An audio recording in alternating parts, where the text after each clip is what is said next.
So not everyone who uses a wheelchair or who is in a wheelchair uses adult diapers or experiences incontinence. So you need to ask your partner or the friend which level Yabona is the injury, because different levels comes with different mobility issues or with different inabilities. So not every person that uses a wheelchair wears an adult diaper.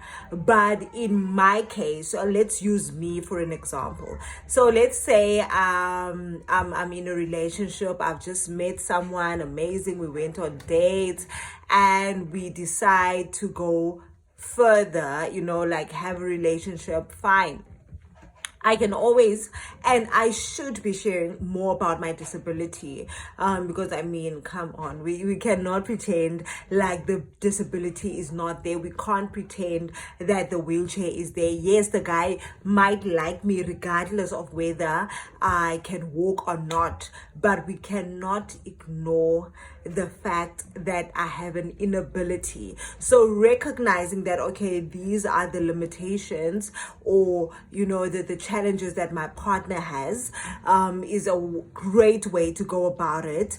Having an honest and open conversation about it. Now, here's the thing about disclosing such confidential or sensitive information. Don't just don't just reveal it on the first date. Like on the first date, people are still getting to know each other on a surface level. But the moment you go on a second date, the moment you are more intentional and you talk about, potential, relationships, then you can start revealing by, hey, you know what, because I'm disabled, so and so is part of the package. Yeah, we're not alone, because I know that I normally reveal this to a guy the minute or 2 minutes after we have made the relationship official, so that at least I can give the guy a chance to run if he wants to run.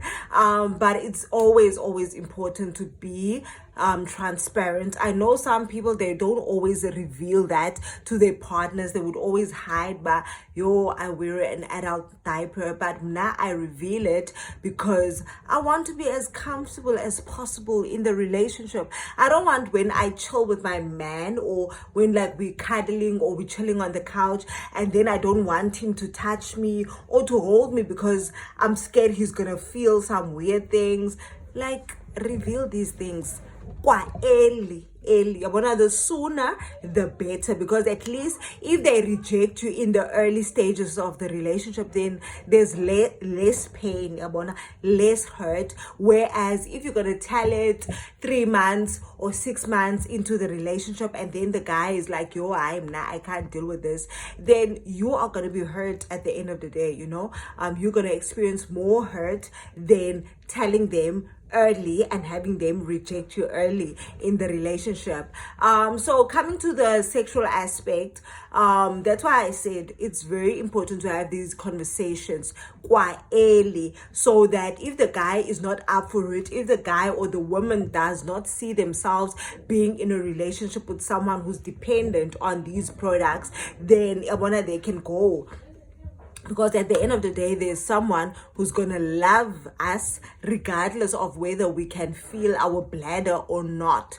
Because there's more to us as human beings than just what we see with our naked eyes. So yeah, it takes a lot of courage, I don't want to lie, and it takes a lot of self-acceptance. If you have not accepted all that comes with your disability, then how on earth should I expect another person to accept what I can't accept about myself, So, Nashem, I did myself a favor. I accepted the fact that, hey, I rely on these products and I've made peace with it. And that is why I constantly make content around my incontinence, because I'm unashamed about it, and I want other women to also feel unashamed, especially when they form new relationships, because a lot of people out there don't know much about disabilities, and it starts with us having these open and honest conversations without having a medical expert, to intervene or to educate our partners. So I highly recommend having honest and open conversations from the get-go. Maybe not from the first date, but from the beginning of the relationship. I want to lay your cards out there, so that whoever is trying to build a relationship with you, at least they know what they're getting themselves into. Because trust me, it's not always going to be easy, it's not always going to be rosy, but you can always have fun. And yes, I'm at the moment, I'm not sexually active, because I don't want to have sex with anyone that I'm not married to.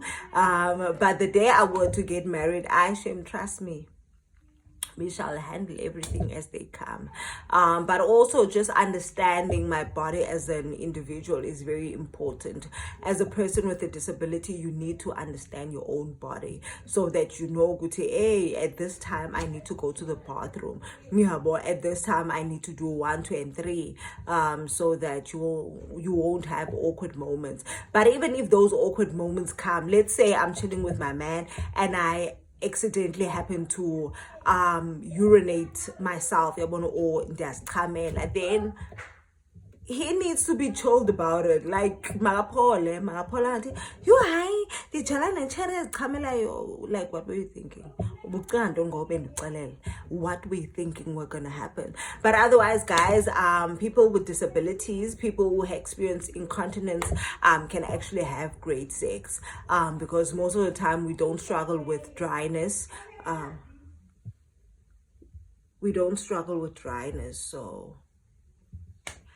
So yeah.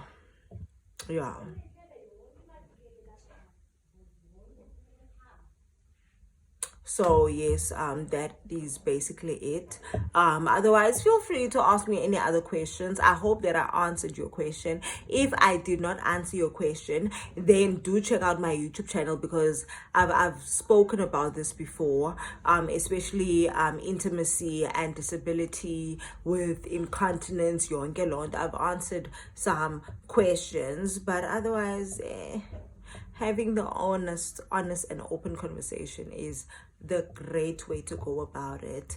And obviously give your partner an opportunity to also do their own research. If you are in a relationship with someone who has a disability, go do your own research about your partner's disability. If I tell you that I'm paraplegic T10, then go do your research about people who are paraplegic T10 level, so that by the time you and we interact, then you're like, yo baby, I saw this research, I read this, like, how true is this when it comes to you? Because trust me, we may all have the same level, but it's gonna affect our bodies different. So